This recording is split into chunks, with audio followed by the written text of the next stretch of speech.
Delhi police has banned protests and gatherings in key areas of the city until October 5, citing law and order's concern due to the upcoming movement of VVIPs on Gandhi Jayanti.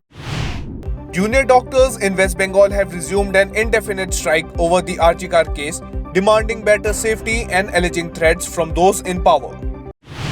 Karnataka CM Siddaramaiah claims his family is being unfairly targeted after his wife returned compensatory sites in Mysuru, denying any wrongdoing in the Muda case. 4 more bodies have been recovered from the site of an Indian Air Force crash in Rohtang Pass 56 years after the incident. Multiple recovery expeditions have been conducted since 2003. Intelligence agencies raised concern over organic protests in J&K following Hezbollah leader Hassan Nasrallah's killing. Areas in Kargil and Budgaon are under heavy security.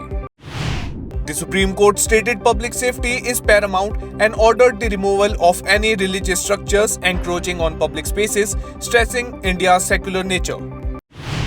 The SIT probing in Tirupati Laddu case has paused its investigation until October 3rd as directed by the Supreme Court.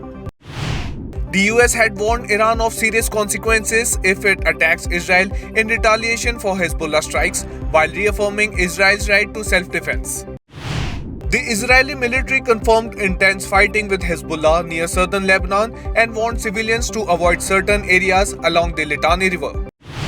Mossab Hassan Youssef, son of Hamas co-founder, publicly supported Israel's action, claiming Hamas started the conflict and Israel is defending its land.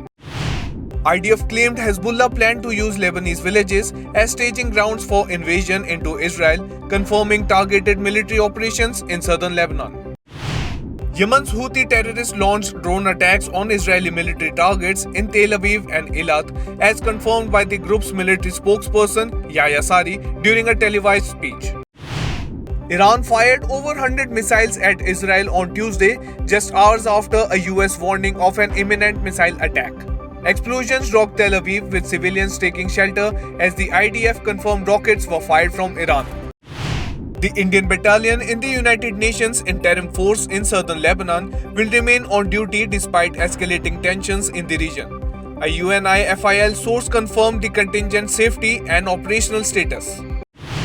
The Commission for Air Quality Management deployed flying squads to monitor stubble burning in districts across Punjab and Haryana. This move follows the Supreme Court's criticism of efforts to control pollution.